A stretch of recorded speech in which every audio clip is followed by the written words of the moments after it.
है दारू पियला दारू के संग मुर्गा चिखना चाहिए रे। डीजे समीर। है दारू पियला दारू के संग मुर्गा चिखना चाहिए रे।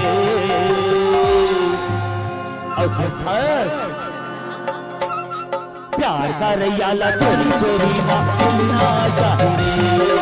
प्यार का रैयाला चोरी चोरी मिलना चाहिए।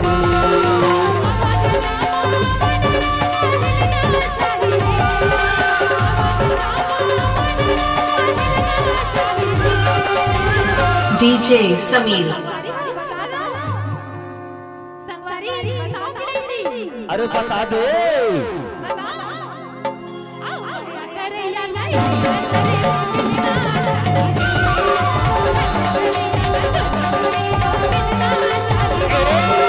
दारू पियला दारू के संग मुर्गा चिखना चाहिए। दारू पियला दारू के संग मुर्गा चिखना चाहिए। सुनना बाहर तो कोयली असर बोली रे जानथस। अरे तोला छुखाओ ना, तोला छुखाओ तो मोर करेजा हरियर हो जाती बही। तभी तो कथो लबो का रैयाला चोरी चोरी मिलना चाहिए। लबो का रैयाला चोरी चोरी मिलना चाहिए।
टोली बिनाया रैया सुनना भौरा बिना फूलवारी।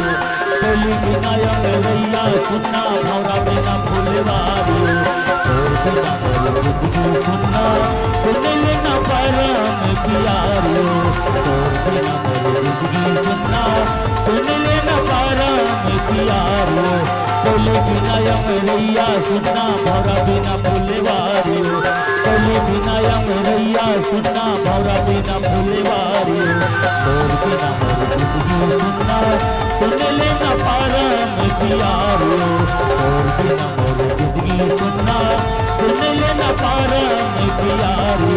तुमको सियाही वाला लेकर नहीं लिखना चाहिए। तुमको सियाही वाला लेकर नहीं लिखना चाहिए। डीजे समीर। और सुनते हो डार्लिंग एक चीज कहो, माँ कसम बहुत खूबसूरत दिखती हो रे। एक तो कहता हूँ लबो का रैयाला चोरी चोरी मिलना चाहिए। लबो का रैयाला चोरी चोरी मिलना चाहिए।